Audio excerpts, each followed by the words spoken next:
Hello प्यारे बच्चों, good morning. आज आपको मैं एक वेरी इंपॉर्टेंट टॉपिक पढ़ाने वाला हूँ, कूलाम का नियम।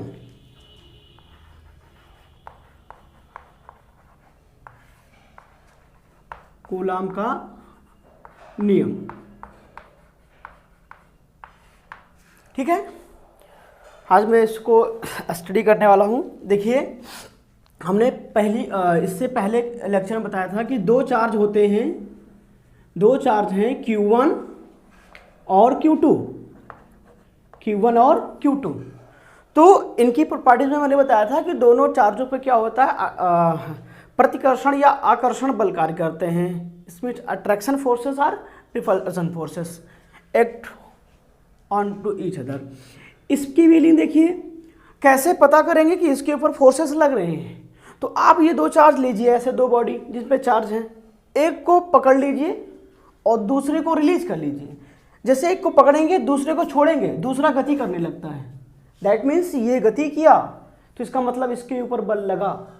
और जैसे फिर इसको पकड़कर इसको रिलीज कर देते हैं तो ये गति करने लगता है। इसका मतलब क्या, दोनों फोर्सेस पे बल लग रहे हैं। अगर दोनों फोर्सेस पे बल लग रहे हैं तो इसी बल को हम क्या बोलेंगे, वैद्युत बल। यानी यहाँ पर इन दोनों के ऊपर जो बल लग रहा है उसी को हम क्या बोलते हैं, वैद्युत बल। दो आवेशों के बीच लगने वाले, किसी आवेश पे लगने वाले, किसी आवेश पे दूसरे आवेश के कारण जो बल लगता है उसको हम वैद्युत बल कहते हैं, ठीक है। इनकी डायरेक्शन किधर हो जाएगी, 1 पे लगा है, फोर्स 2 on 1, और ये हो गया आपका 2 1 पे लग रहा है। अब देखिए, इसकी डायरेक्शन इस साइड में थी, इस फोर्स की डायरेक्शन इस साइड में थी, ठीक है। तो इसी फोर्स का जो मैग्नीट्यूड होता है उसको कैलकुलेट किसने किया था, कूलाम साहब ने किया था। कूलाम साहब ने इस नियम को कैलकुलेट किया था। तो इसी फार्मूले को हम पढ़ने वाले हैं। देखिए, अब हमें पता करना होता है कि दोनों फोर्स के मान बराबर हैं या अलग अलग हैं। How can identify the magnitude of both forces are equal or not? तो we can say that simply, हम इसको आइडेंटिफाई कर सकते हैं। कैसे करेंगे, तो उस चीज को देखिए। अगर इस चार्ज का द्रव्यमान m हो और इस चार्ज का द्रव्यमान कितना हो, m हो, ठीक। दोनों चार्जेस के द्रव्यमान हमने सेम ले लिया है कि ये m हो। अब आप बताइए, जब इसको आप पकड़ेंगे और इसको रिलीज करेंगे तो ये गति करेगा। जब गति किया तो न्यूटन के अकॉर्डिंग क्या होना चाहिए, अगर किसी वस्तु में द्रव्यमान है और बल लग रहा तो उसमें त्वरण भी तो आ जाता है।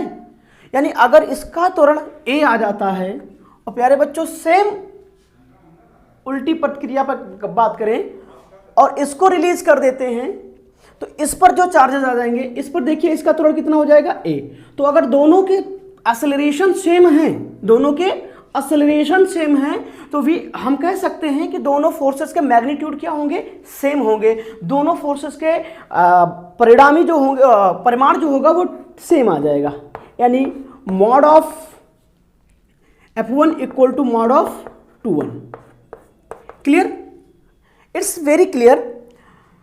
तो अब देखिए, इसी टाइप से अगर हम बात कर देते हैं कि इनका मैग्नीट्यूड, तो हमें पता चल गया कि दोनों के मैग्नीट्यूड सेम है, बट इनका मैग्नीट्यूड होगा कितना, ये कैसे कैलकुलेट करेंगे, बाय कूलाम्स लॉ। और इसके इलेक्ट्रिक फोर्स के जो प्रॉपर्टीज होंगे उस पर भी हम डिस्कशन करेंगे। तो देखिए, कूलाम साहब ने क्या स्टेटमेंट दिया था अपना। कूलाम साहब ने स्टेटमेंट दिया था कि दो बिंदु आवेश हो, Q1 एंड Q2, दो बिंदु आवेश हो और ये स्थिर हो।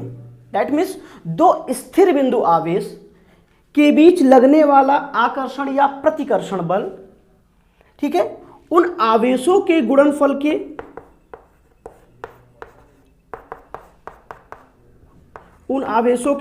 के अनुक्रमानुपाती, ठीक है।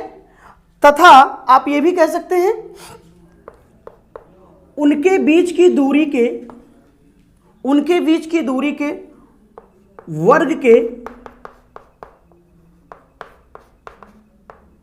व्युत्क्रमानुपाती होता है, ठीक। ये कूलाम साहब ने स्टेटमेंट दिया था कि अगर दो आवेश हैं, इनकी आवेश का क्या पोजीशन होना चाहिए, आवेश रेस्ट होने चाहिए और दोनों चार्ज क्या होने चाहिए, पॉइंट चार्ज होने चाहिए। पॉइंट चार्ज का मतलब एक बिंदु आवेश होने चाहिए। ये एप्लीकेबल तभी एप्लीकेबल होता है, अदरवाइज ये एप्लीकेबल नहीं होता है। तो अगर दोनों को हम कंबाइन कर देते हैं तो हमको क्या मिल जाता है,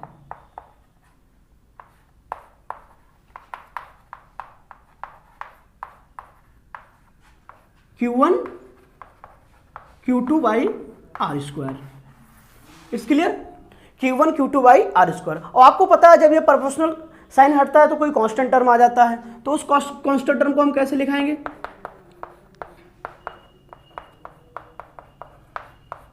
उसके कांस्टेंट टर्म को हटाने के लिए हम के यहां पर एक कांस्टेंट लेंगे Q1 Q2 by R square.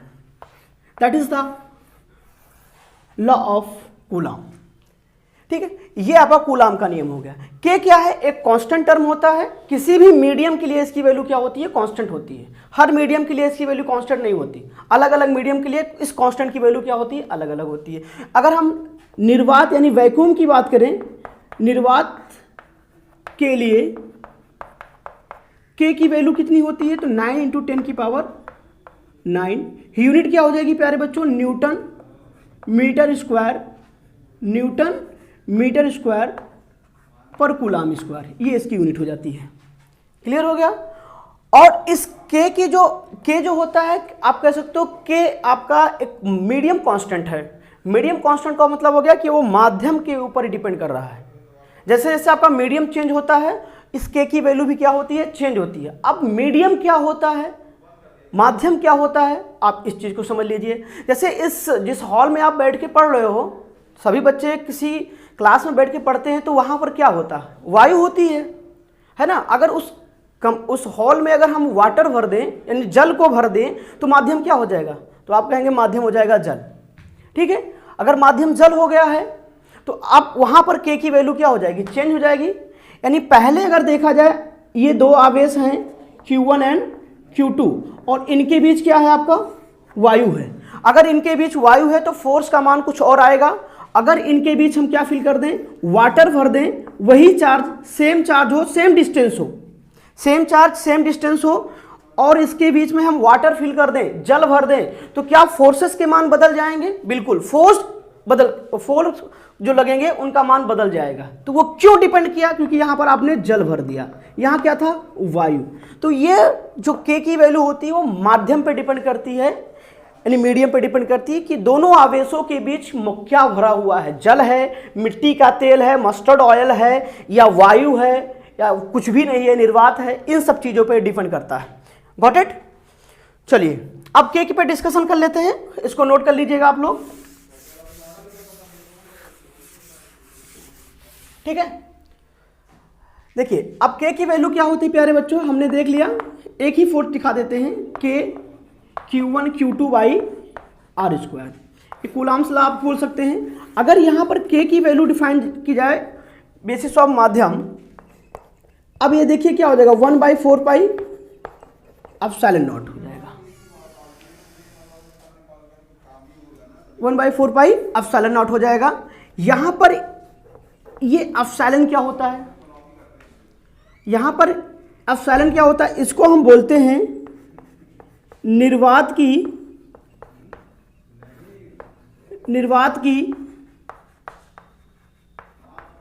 वैद्युतशीलता, निर्वात की वैद्युतशीलता, इसको इंग्लिश में बोलते हैं परमिटिविटी, इसको हम बोल सकते हैं परमिटिविटी ऑफ वैक्यूम। ठीक है, परमिटिविटी ऑफ वैक्यूम इसको बोलते हैं। तो इसका मान क्या होता है, एप्सिलॉन 0 का मान जो होता है प्यारे बच्चों वो 8.85 × 10 की पावर -12 यूनिट क्या हो जाएगी। अगर इसकी निकाली जाए तो यूनिट निकालेंगे तो इसकी यूनिट हो जाएगी coulomb newton metre square, coulomb square पर न्यूटन मीटर स्क्वायर, ये इसकी यूनिट हो जाती है। ठीक, अब इस के की वैल्यू को हम यहां पुट कर दें तो हमारा फार्मूला क्या होने वाला है, 1/4 pi epsilon not Q1 Q2/r²। अब ये फार्मूला किस मीडियम के लिए है? ये है आपका निर्वात के लिए, निर्वात या वायु के लिए। याद रखिएगा इस चीज को, ठीक है। अगर निर्वात और वायु के अलावा अगर कोई और माध्यम होता है तो उसके लिए फार्मूला क्या कहलाएगा फिर ये, तो उस चीज को नोट कर लीजिए, ठीक है। बहुत बढ़िया।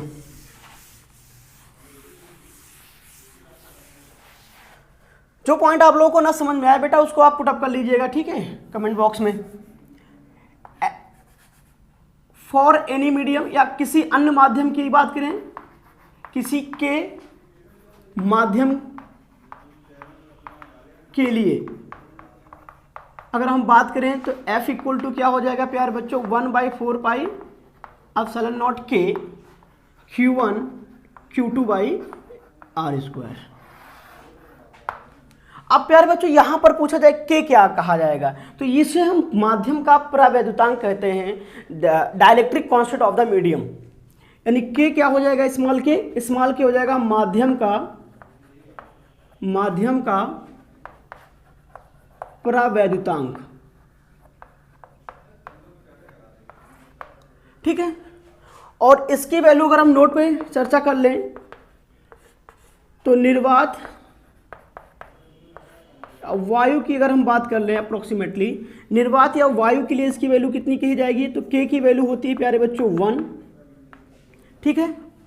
और कंडक्टर यानी चालक पदार्थ के लिए बात की जाए,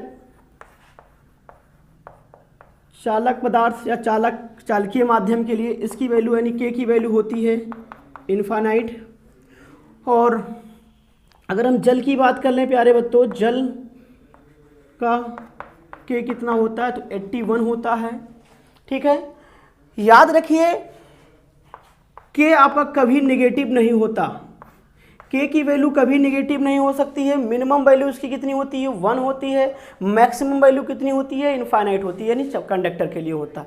बाकी और जो भी माध्यम आएंगे जैसे आपका मस्टर्ड ऑयल, केरोसिन, इन सब का 1 और इनफाइनाइट के बीच में पाया जाएगा, ठीक है। तो इस चीज़ को नोट करिए। अगर कभी किसी प्रॉब्लम में या सवाल में या न्यूमेरिकल में बोलता है दो चार्ज 10 मीटर की दूरी पे रखे हैं और माध्यम की बात नहीं करता है, तो अगर माध्यम की बात नहीं किया बेटा तो वहां पर हम K = 1, that means we take always air, हम हमेशा माध्यम वायु ही लेते हैं। क्लियर हो गया। तो ये था हमारा कूलाम का नियम। एक बार फिर इस पर डिस्कशन कर लेते हैं थोड़ा सा। क्या है कूलाम का नियम, तो स्टेटमेंट कहता है दो स्थिर बिंदु आवेश के बीच लगने वाला आकर्षण या प्रतिकर्षण बल उन आवेशों के गुणनफल के अनुक्रमानुपाती तथा उनके बीच की दूरी के वर्ग के व्युत्क्रमानुपाती होता है। ये आपका हो गया कूलाम्स लॉ। जैसे ही इन दोनों को हम कंबाइन करते हैं, ठीक है, इन दोनों को सम्मिलित करते हैं तो हमारा आ जाता है F K Q1 Q2/r² आ जाएगा, ठीक है। K क्या होता है, तो मैंने बता दिया बेटा, K जो होता है यहाँ पर आपका नियतांक होता है, ठीक है। ये माध्यम पे डिपेंड करता है, इसका मान कितना होता है, तो वायु के लिए अगर हम यहाँ चर्चा कर लेते हैं तो K = 1/4πε0 होता है और इसी की वैल्यू होती है 9 × 10⁹ न्यूटन मीटर स्क्वायर पर कूलाम स्क्वायर होता है, ठीक है। अब अगर इसको पूछा जाए कि ε0 क्या होता है, तो ε0 को हम बोलते हैं निर्वात की वैद्युतशीलता यानी परमिटिविटी ऑफ फ्री स्पेस, ठीक है। आप इसको फ्री स्पेस भी बोल सकते हो अगर बोलना चाहो तो, ठीक है, फ्री स्पेस, ओके। अब μ0 की वैल्यू कितनी होती है, तो 8.85 × 10⁻12 coulomb square upon newton metre square होता है।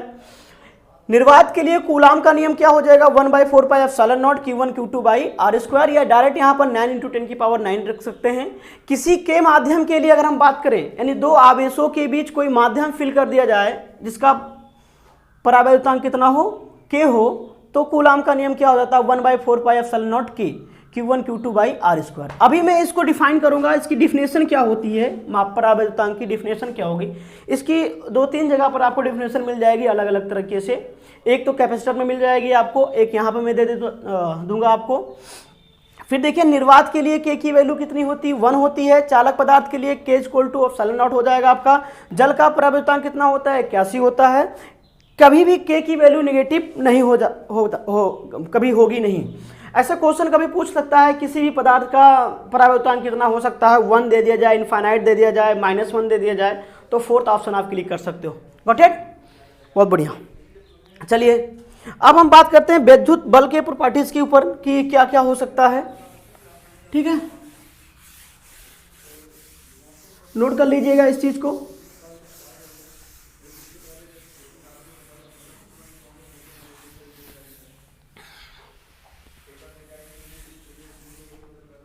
चलिए विद्युत बल के गुण पे आ जाते हैं। ये विद्युत बल के क्या क्या गुण होते हैं, यानी बेटा देखा हमने 2 आवेश हैं Q1 Q2 और दोनों ही आवेश हमारे r दूरी पर स्थित हैं। ठीक है, दोनों आवेश कितनी दूरी पर स्थित है, r दूरी पर स्थित है। इनका माध्यम क्या है, k। इस माध्यम में इस आवेश को रख दिया गया है। तो कूलाम का इस पर फोर्सेस कितना लगने वाले हैं, 1 2। इस पर कितना लगने वाला है, 2 1। ठीक है, 1 2 मॉड ऑफ 2 1 इक्वल टू के Q1 Q2 by R square. ठीक है, या 1/4 पाई एप्सिलॉन नॉट के ले लीजिए, ये हमारा हो जाएगा। ठीक है, अब देखिए इस पर चर्चा करते हैं। पहला पॉइंट आता है कि दोनों आवेशों पर लगने वाले बल जो होते हैं वो समान परिमाण के होते हैं, यानी दो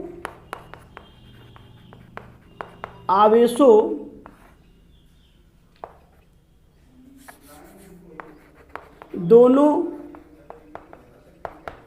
आवेशों पर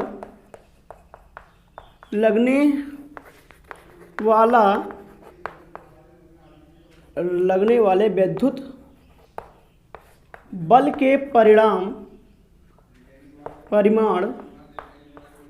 समान होते हैं।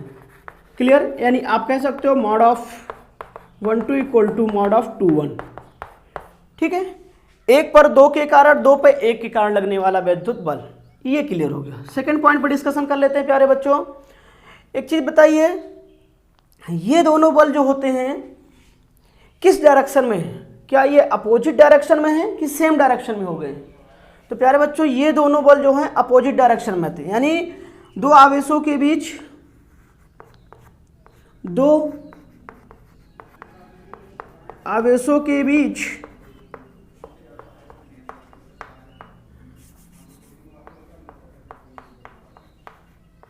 लगने वाले विद्युत बल विपरीत दिशा में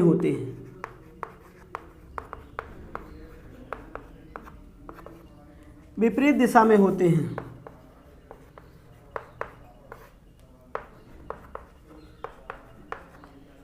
यानी आप कह सकते हैं 1 वेक्टर नेगेटिव इक्वल टू 2 1। ये कह सकते हैं आप कि जो आपका वेक्टर F112 है equal to minus vector F21 के हो जाएगा, यानी दोनों की डायरेक्शन अपोजिट है। देखिए अगर किसी बुक में ये कहा जाए प्यारे बच्चों कि दो आवेशों के बीच लगने वाला विद्युत बल जो होता है वो विपरीत दिशा में होते हैं और उनके परिमाण क्या होते हैं, समान होते हैं, तो इसकी दो स्थितियां बन के आती हैं। देखिए इतना कहने से, एक तो ये हो गया कि दो आवेश हैं Q1 एंड Q2, एक इधर लग रहा है, एक इधर लग रहा है। चलिए F, अब देखिए दो आवेश हैं, उन पर बल लग रहा है, एक इधर मान लीजिए 10 न्यूटन का, इधर भी हो गया आपका 10 न्यूटन का। ठीक है, अब यहां पर बताइए प्यारे बच्चों, दोनों आवेशों पर बल बराबर लग रहा है, विपरीत लग रहा है, ठीक, और यहाँ पर इस सिचुएशन पे देखिए दोनों बल हैं, बराबर भी हैं और विपरीत भी लग रहे हैं, दोनों में डिफरेंस आ गया। क्या डिफरेंस है उस पर डिस्कशन करते हैं। यहाँ पर देखिए दोनों बलों की क्रिया रेखा क्या है, एक ही है, यानी दोनों बलों को अगर मिलाया जाए तो किसी एक लाइन पे मिल जाते हैं, यानी उनका सेंटर एक ही होगा। लेकिन यहाँ पर दोनों बलों की क्रिया रेखा एक स्थान पर नहीं मिल रही है। ये देखिए इस बल को हम बोलते हैं समांतर बल, पैरेलल फोर्सेस लग रहे हैं, ठीक है। तो यानी तीसरा पॉइंट हमारा निकल के आ जाता है। थर्ड पॉइंट की अगर हम डिस्कशन करें तो दो आवेशों के बीच वैद्युत बल जो होता है उनकी बलों की क्रिया रेखा एक बिंदु से होकर जाती है। अगर हम देखें दो आवेशों के बीच लगने वाले बलों की क्रिया रेखा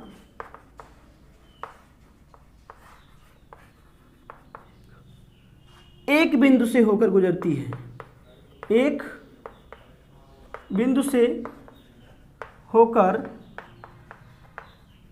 गुजरती है।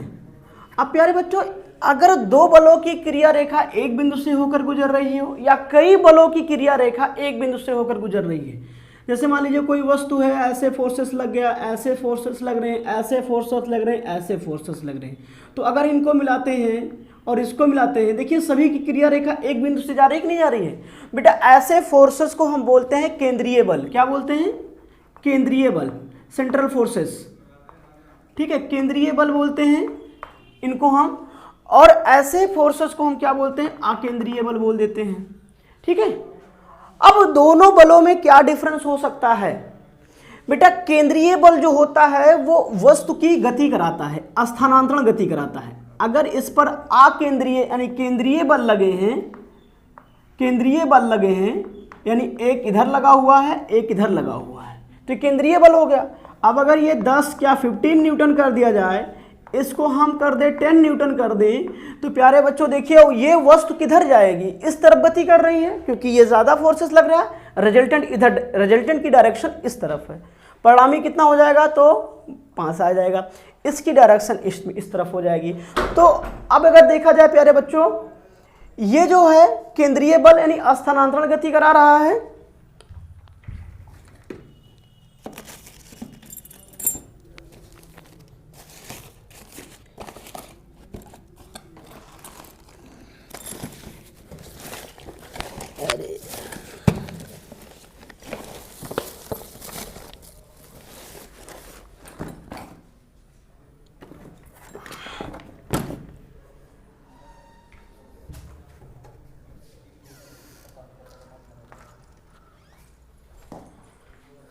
ठीक है।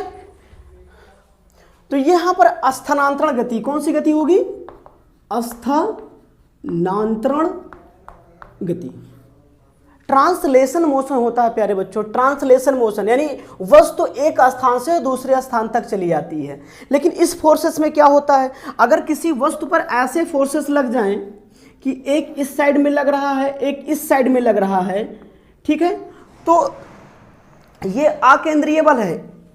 ऐसे बल जब किसी वस्तु पर लगते हैं तो क्या होता है? तो बेटा वस्तु केवल घूमती है, यानी जो ऐसे बल लगते हैं, आकेंद्रीय बल लग जाते हैं, वो अगर लग जाते हैं तो वस्तु को घुमाने का काम करते हैं। बेटा इसको हम बल युग्म के नाम से जानते हैं। जब किसी वस्तु पर दो बराबर और विपरीत समांतर बल कार्य करते हैं तो ऐसे बलों को हम बल युग्म कहते हैं। और ऐसे बल केवल और केवल वस्तु को घुमाने का काम करते हैं, उसे एक स्थान से दूसरे स्थान तक नहीं ले जा सकते। लेकिन स्थानांतरण केंद्रीय बल जो होते हैं वो वस्तु को एक स्थान से दूसरे स्थान तक ले जा सकते हैं। तो आप ये बात समझ गए कि दो आवेशों के बीच जो वैद्युत बल लग रहा है वो कैसा होता है? वो केंद्रीय बल होता है, अर्थात आप कह सकते हो केंद्रीय बल। बात समझ में आ गई? ये केंद्रीय बल होते हैं। अगले टॉपिक पे आ जाते हैं आपका। अगर हमें देखें तो इतनी सारी चीजें आ गई। अब यहां पर देखा जाए बेटा एक चीज और कि न्यूटन का थर्ड लॉ क्या कहता है रिएक्शन रिएक्शन का, एक्शन रिएक्शन पेयर जो होता है। देखिए जब किस एक वस्तु दूसरी वस्तु पे फोर्स लगाती है तो दूसरी वस्तु भी उतना ही फोर्स उसके ऊपर लगाती है। जैसे मैं आपके गाल पे खींच के मारूं एक थप्पड़ तो मेरा हाथ आपके गाल पे एक फोर्स लगाएगा, तो आपका जो गाल है वो मेरे हाथ पे फोर्स लगाता है, यानी दो ऑब्जेक्ट हो गए, एक ये हो गया। अगर मैंने यहाँ फोर्स किया तो ये भी इस पे फोर्स करता है। तो न्यूटन का नियम कहता है कि जितना फोर्स हम दूसरे वस्तु पर एक वस्तु पर लगाते हैं वो वस्तु भी उस पर ऊपर उतना ही फोर्स लगाती है, यानी एक्शन रिएक्शन फोर्स, क्रिया प्रतिक्रिया बल होता है। तो यहाँ पर देखिए जितना बल ये आवेश इसके ऊपर लगा रहा है, क्या उतना ही बल ये आवेश इसके ऊपर लगा रहा है? बिल्कुल। यानी दो आवेशों के बीच लगने वाला जो विद्युत बल होता है वो न्यूटन के थर्ड नियम का पालन करता है। ठीक, क्रिया प्रतिक्रिया बल होते हैं। दो आवेशों के बीच लगने वाला विद्युत बल क्रिया प्रतिक्रिया बल होते हैं, क्रिया प्रतिक्रिया बल होते हैं, यानी एक्शन रिएक्शन पेयर होते हैं। ठीक है, ये एक्शन रिएक्शन पेयर होते हैं। बात समझ में आ गई? और बात करते हैं बेटा, अगर दो आवेशों के बीच अगर माध्यम को बदल देते हैं तो विद्युत बल का मान क्या हो जाएगा? बदल जाएगा। यानी इसके जगह पर वायु रख दें, वायु जगह पर जल रख दें, जल कुछ भी बदल दे तो बल का मान बदल जाएगा। यानी अगर हम देखें दो आवेशों के बीच माध्यम बदल देने से विद्युत बल के परिमाण बदल जाते हैं।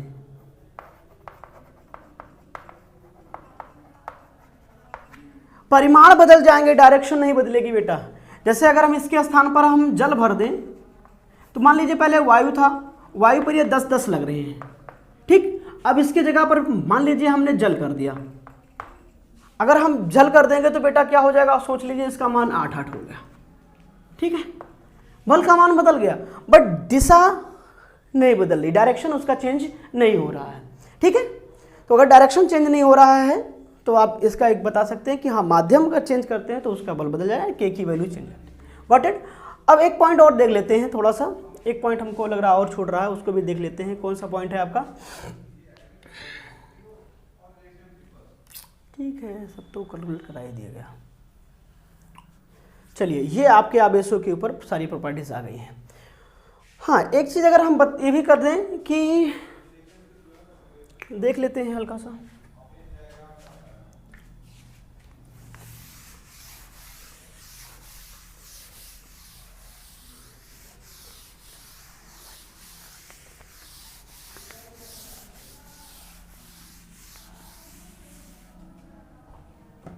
अगर देखें बेटा दो आवेशों के बीच, ये हमारा Q1 हो गया, ये हमारा Q2 हो गया, इनके बीच मान लीजिए ये नेगेटिव है तो बल तो ऐसे लगेगा। अब बताइए जब हमने ऐसे फोर्सेस लिए थे Q1 प्लस वाले तो बल की डायरेक्शन यूँ थी ना, बाहर साइड। अब यहाँ अपोजिट डायरेक्शन है, फिर भी विपरीत ही है, अपोजिट दिशा है, दोनों की दिशाएं विपरीत ही तो आ रही हैं। ठीक है भाई, यहाँ दुश्मनी थी दोनों में, समान लोगों में क्या होती है? दुश्मनी, और अलग अलग लोगों में क्या होती है? दोस्ती हो जाती है, या प्यार कह सकते हो। यहाँ प्यार हो रहा है, ये दोनों प्यार कर रहे हैं। ठीक है, प्लस और माइनस, हीरो और heroine both are attract to each other. ठीक है, तो यहाँ पर दोनों में अट्रैक्शन हो रहा है। सपोज कर लो ये हीरो है, ये हीरोइन है, ये इससे प्यार करता है, ये इसको प्यार करता है। अगर कोई और आ जाए, Q3 आ गया, -Q3 आ गया, तो ये भी तो इसको अपनी ओर अट्रैक्ट करेगा, यानी ये भी इसको प्यार करेगा। ठीक, अब आप ये बताओ कि जितना फोर्स इसने इसके ऊपर बल लगा दिया, ये इसके ऊपर बल लगा रहा है। ठीक है, 1-2 हो गया, ये 1-3 हो गया। इसने इस पे बल लगाया 10 न्यूटन, तो इस पे भी इसने कितना लगाया होगा, 10 न्यूटन। अब अगर ये इस पे आ गया, इसने लगा दिया 15 न्यूटन। तो एक चीज देखिए बेटा, दो आवेशों के बीच जो बल लग रहा है वो अगर कोई तीसरा आवेश आ जाता है तो इसके ऊपर इसके द्वारा लगाए गए बल में कोई परिवर्तन नहीं होता है। यानी दो आवेशों के बीच लगने वाला बल जो होता है वो और आवेशों की उपस्थिति के कारण उस पर कोई प्रभाव नहीं पड़ता है। अगर ये इन दोनों आवेश के बीच 10 बल लग रहा है, यहाँ चाहे सैकड़ों आवेश रख लो, इस बल के ऊपर कोई इफेक्ट नहीं पड़ने वाला है। यानी दो आवेशों के बीच लगने वाले बल पर तीसरे आवेश के कारण कोई प्रभाव नहीं पड़ता। हाँ, इसके परिणामी पर प्रभाव पड़ जाएगा। यानी आप कह सकते हो ये दोनों लब कर रहे हैं, ये दोनों लब कर रहे हैं, तो इसके आने से इसके लब में कोई परिवर्तन नहीं होगा। हाँ, लेकिन दैनिक जीवन में, प्रैक्टिकल जीवन में जीवन समाप्त हो जाता है, वो अलग की बात है। ठीक है, तो इस चीज को देखिए कि दो आवेशों के बीच लगने वाले, 5वां नंबर आपका हो गया, दो आवेशों के बीच लगने वाले विद्युत बल